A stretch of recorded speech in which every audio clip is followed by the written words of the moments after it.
E continuando as avaliações, trago hoje para vocês ele, o Peugeot 208. Esse aqui na versão Like, a versão mais básica do modelo, com câmbio manual, mas que tem um excelente custo-benefício para você que quer um carro compacto. Inclusive, ele é o melhor nisso e eu vou te contar por quê ao longo do vídeo. Então, se você já quer saber tudo sobre ele, já fica aqui no vídeo, deixa um comentário aí para mim, fala qual carro você gostaria de ver, dá um like. Também não esquece de se inscrever e ativar o sininho de notificações para ser notificado a cada vídeo postado. Bora lá!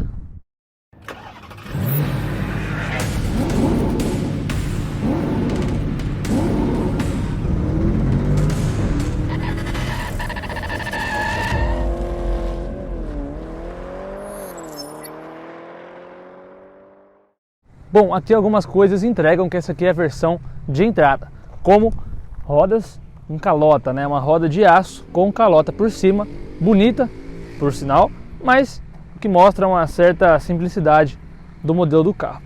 Aqui a gente não tem o DRL, que é tradicional nos modelos da Peugeot, em outras versões também desse modelo aqui. Nesse caso a gente tem um tampão em plástico que deixa o mesmo visual, só que sem acender nada por aqui. Faróis, nada de LED, apenas faróis halógenos. A grade também não tem nenhum aplique em cromado, a não ser o logo, é claro, mas uma grade bem simples, num plástico injetado aqui, e um plástico bem tradicional, não tem nenhum acabamento um pouco mais brilhante, nada do tipo. E só aqui 208 em cromadinho, que ali deixa um aspecto mais bonito. O design do carro por si é o mesmo, mas a gente tem algumas coisinhas também lá dentro que mostram que essa versão é uma versão de entrada. Ainda assim a gente tem o repetidor de seta, que é uma coisa bacana.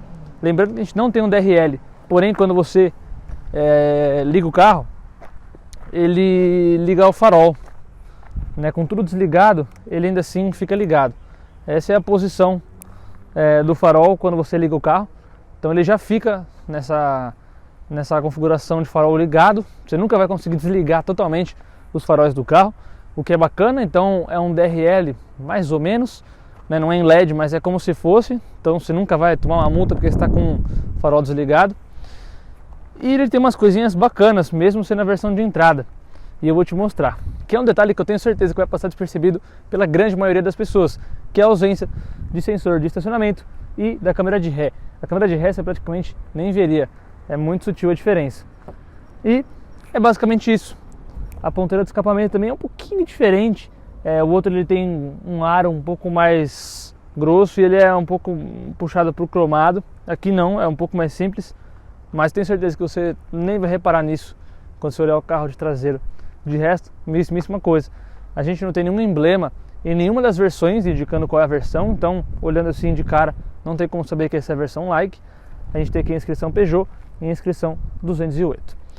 Lembrando que esse vídeo aqui é mais na finalidade de mostrar para vocês sobre o custo-benefício desse carro aqui e sobre quais as diferenças desse em relação aos outros já testados no canal. Então, se você quer saber todos os detalhes lá do motor, do espaço interno, daqui do porta-mala, eu sugiro que vocês cliquem no link do card ou aqui na descrição e vejam as outras duas avaliações que a gente já fez do Peugeot 208 na versão Active e na versão Griffe, que é a top de linha. Então, você deixa eu ver uma olhada, eu mostrar tudo de novo pela terceira vez. Então, sobre o motor, a gente também tem aqui na descrição toda a ficha técnica, dados como consumo, como potência, torque e coisas do tipo. Inclusive os preços também estão aqui embaixo e é um detalhe que eu vou mencionar daqui a pouco, porque o vídeo todo vai ser meio que baseado sobre o preço, porque é bem competitivo, viu?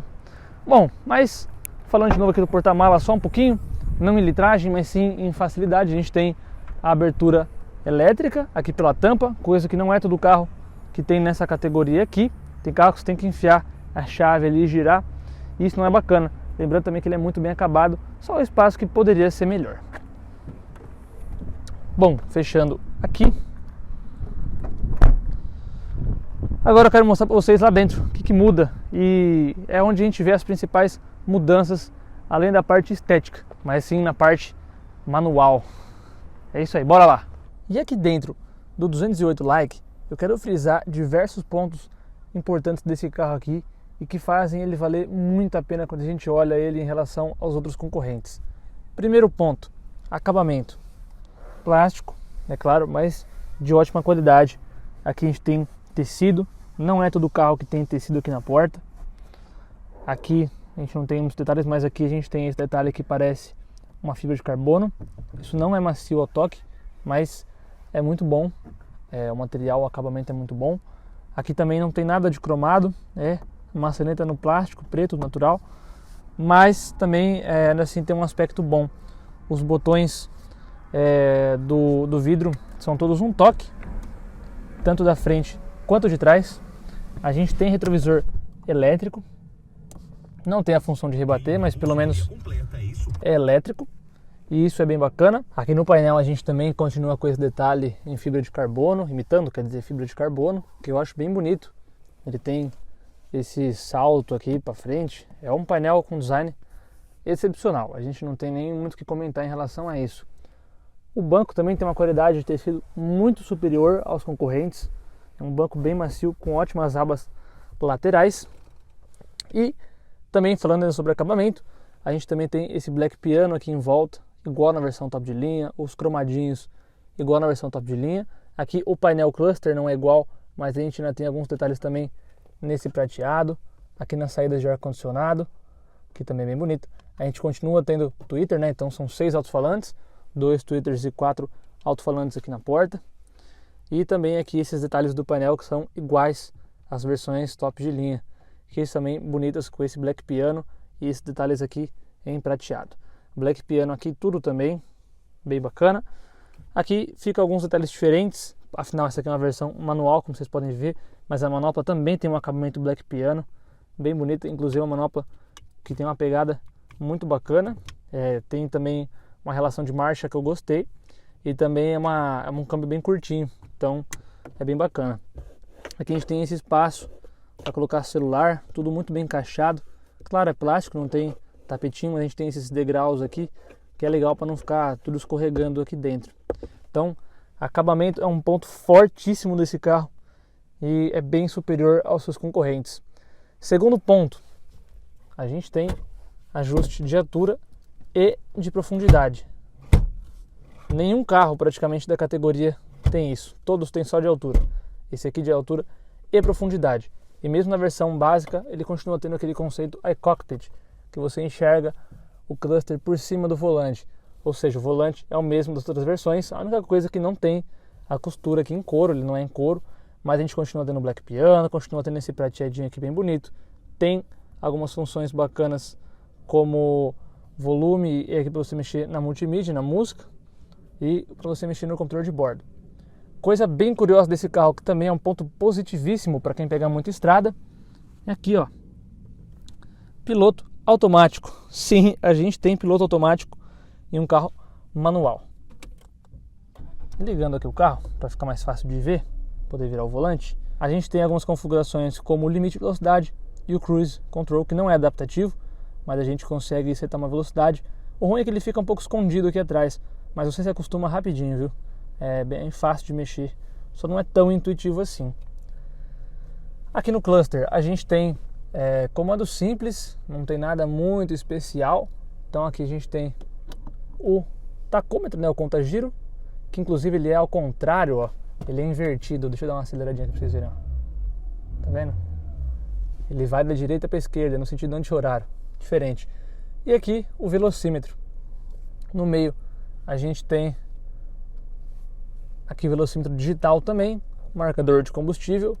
Aqui a gente tem o trip, autonomia, o consumo instantâneo, aqui a média de velocidade e o consumo, a média de consumo, basicamente isso. E aqui a quilometragem total do carro, é claro. Bem simples, mas bem funcional, tem tudo que a gente precisa. Então, interior bem bacana, bem diferente, né, dos seus concorrentes. Aqui em cima também a gente tem um espelhinho com a capinha, não tem iluminação, mas pelo menos tem um espelhinho, tem a capinha aqui, inclusive tem carro mais caro que nem a capinha aqui não tem. A iluminação aqui no meio é halógena, mas vem como tem um cuidado bacana na hora de acender, você vê que ele acende gradualmente. Esse carro é muito bem acabado, muito bem pensado, assim. A experiência que você tem a bordo dele é muito bacana. Ficam faltando as alças de segurança, tanto aqui na frente quanto lá atrás, mas em segurança a gente continua tendo o apoio de cabeça para os 3 ocupantes, também cinto de 3 pontos para todos os ocupantes. Como já falei, se você quiser saber do espaço interno aqui, basta ir no vídeo que eu mostro tudo sobre as outras versões do 208. Bancos bonitos, esses tecidos também. A gente tem esses dois porta-copos e esse espacinho aqui que tem um tapetinho emborrachado, bacana. Não tem apoio de braço, tradicional de carro manual, né? Não ter. Aqui no caso também a gente tem o freio de mão do tipo convencional. Aqui embaixo os pedais também bem convencionais, não tem nenhuma pedaleira cromada, obviamente, nada do tipo. O que a gente adiciona aqui é a embreagem, coisa que o outro modelo não vai ter. Os tapetes também são esses nessa borracha aqui, que até mesmo nas versões top de linha estão usando. Então, no geral, é um carro que tem um nível muito bom de acabamento e de conforto. O ar-condicionado a gente mexe aqui pela central multimídia. Olha, vou fazer um barulhão aqui, ó. A gente usa o ar-condicionado aqui por esse botão. Ele não é digital, na verdade ele tem o mostrador digital, mas ele não é digital porque você não consegue selecionar uma temperatura assim, só se você quer mais quente ou mais frio. Mas é legal porque aparece aqui na tela que mais ou menos ar, ligar ou desligar o ar-condicionado. Para desligar, basta clicar aqui. Tem Android Auto e Apple CarPlay, lembrando que só serve se você colocar no cabo e só nessa entrada aqui. Essa entrada aqui não funciona com Android Auto nem Apple CarPlay, isso é uma pena, mas pelo menos a gente tem. O som do carro é bom também, como eu tinha mencionado ali o som. O multimídia também bem competente. A gente tem todas as funções aqui do rádio, as fontes, navegação. Só que não é nativa, né? Você só consegue abrir por aqui se você estiver conectado no celular. Então, se estiver no Waze, você clica aqui, ele vai abrir. Telefone. Bom, bem tradicional de todos os veículos, são as mesmas configurações. Talvez tenha ficado um pouco ruim para você enxergarem aí por causa da iluminação, mas dá para mostrar mais ou menos como que é. Aqui mostra antipatinagem, então ele tem também controle de tração e estabilidade. Então é um carro bem seguro. A gente tem os airbags obrigatórios, mas também tem aqui o airbag lateral, que sempre é bem-vindo. O farol não é automático, porém, como eu disse, ele é desligado, ele já fica ligado, então meio que você sempre vai andar com o farol ligado. E também não tem sensor de chuva. Porém, a gente tem bastante intermitente variável aqui, ó. A gente tem vários níveis e isso é bem bacana. Ou seja, a gente consegue selecionar alguns níveis que não teriam em alguns outros carros. Chave presencial, bem tradicional, mais uma chavezinha bonita, não é por botão, mas a gente consegue abrir também o porta-mala pela chave, detalhe interessante. E para ligar, bem simples. Então, eu acho que esse carro aqui, em relação a isso, ele ganha de todos os outros. Ganha de todos os outros. Se a gente falar de Onix, de Argo, de HB20, esse aqui não tem comparação. Entre em um desse, se possível, deem uma volta para conhecer o carro, porque é bem superior aos outros. E agora vamos dar um rolê para mostrar melhor para vocês na prática como que ele é e se vale a pena mesmo gastar 74 mil reais nesse cara aqui. Sim, 74 mil reais. Preço de carro 1.0 para você levar 1.6 com um ótimo acabamento, com piloto automático, com vários detalhes de acabamento Black Piano e por um preço de carro pelado praticamente. Bora lá!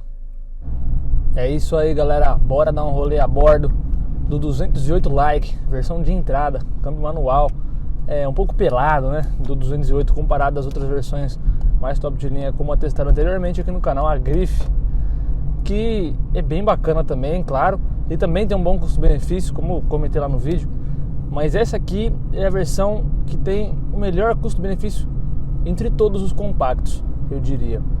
Primeiro, pelo ponto do acabamento, você não vai encontrar outro com acabamento que nem esse aqui, não vai. O que mais chega perto ali ainda é o Onix, né? O HB20 também tem um acabamento bacana, mas esse aqui ainda é melhor. Mesmo sendo um carro básico em equipamentos, a gente não tem sensor, não tem câmera de ré, além também são itens que você consegue colocar posteriormente, mas ainda assim ele tem piloto automático, que inclusive é uma coisa que eu vou mostrar aqui agora para vocês. Aqui, ó, tá ligado? Então eu coloquei aqui, ó, 75 km por hora. Tô com a perna fora aqui do acelerador e ele vai me manter aqui. A velocidade da via é 90, então vamos colocar aqui 90.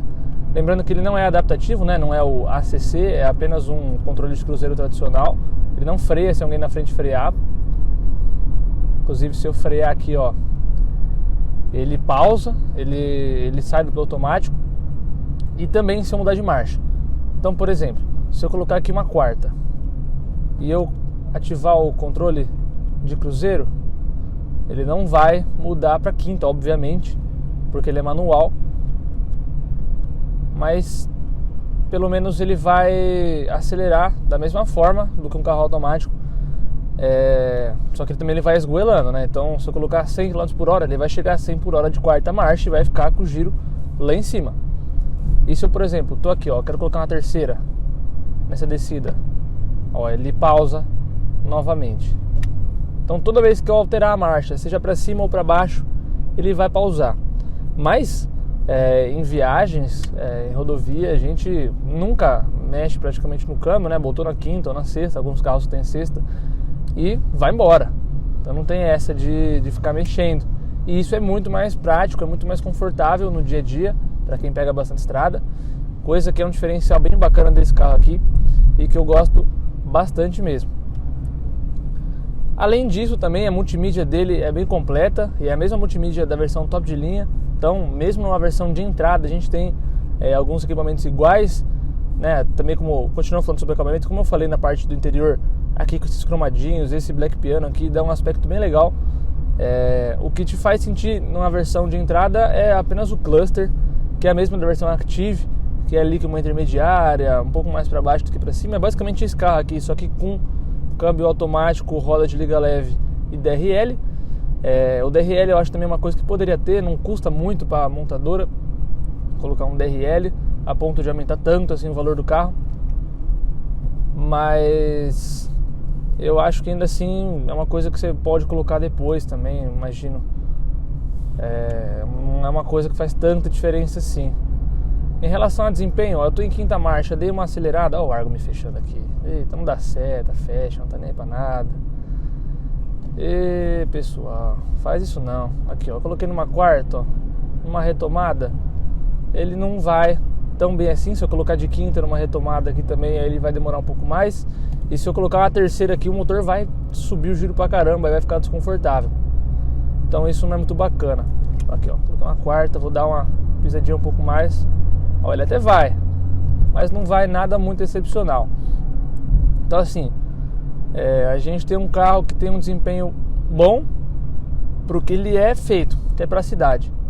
Então na cidade ele tem um desempenho legal. Não é nada impressionante, se fosse um motor THP ou algo do tipo, seria bem melhor.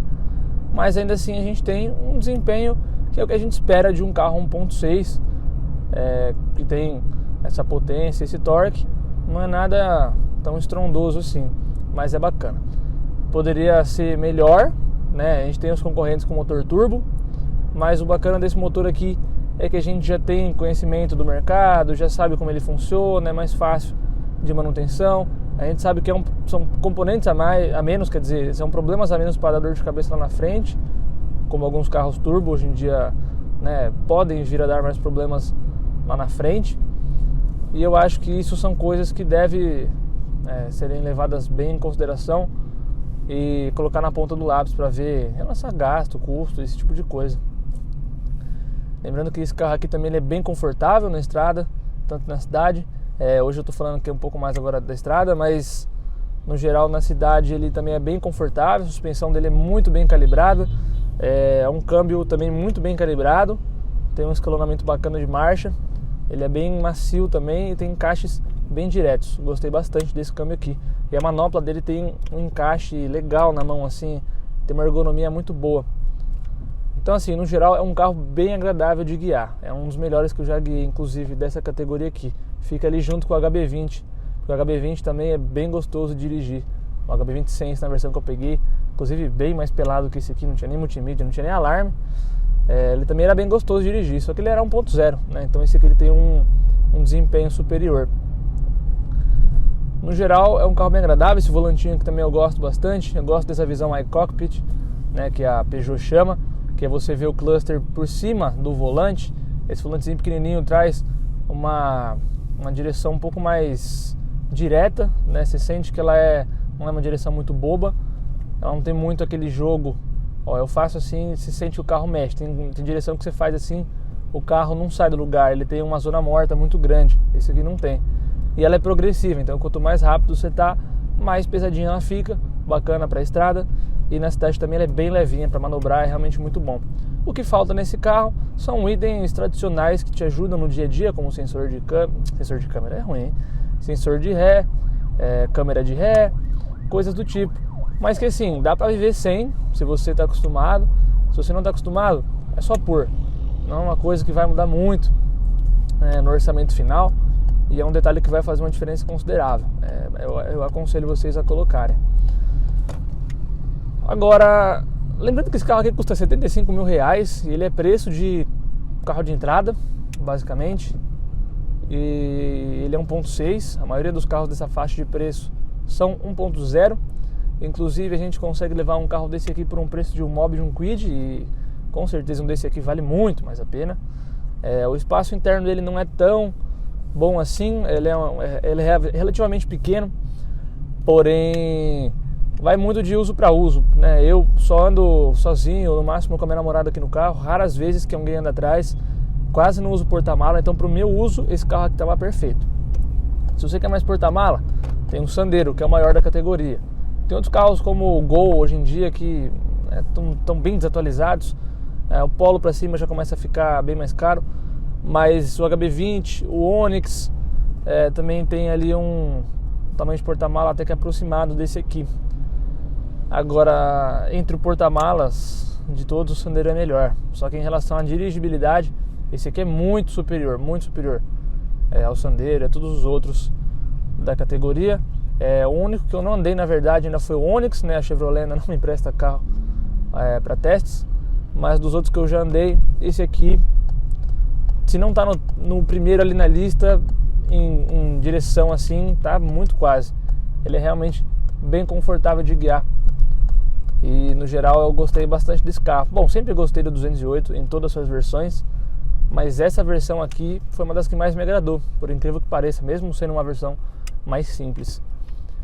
E eu acho que vocês deveriam acabar com esse preconceito idiota de que carro francês não presta, carro francês é ruim, porque esse carro aqui é muito bom, inclusive muito melhor que seus concorrentes. E eu acho que, por tudo que eu falei, se eu não te convenci, eu fiz você pensar 2 vezes, pelo menos, eu imagino. Que talvez você pense em comprar um carro desse aqui. Beleza, galera? Indico fortemente. Vou deixando vocês por aqui. Espero que eu tenha tirado todas as dúvidas. Espero que eu tenha falado tudo o que é possível falar sobre esse carro, das coisas mais importantes e relevantes, né? E não irrelevantes. Então vou deixando vocês por aqui. Espero vocês até um próximo vídeo. Não esquece de se inscrever no canal, de ativar o sininho de notificações para ser notificado a cada vídeo postado, e também de dar um like. Nossa, olha só essa Cayenne bonita, hein? Vou mostrar aqui pra vocês. Pensa num carro bonito. Falou!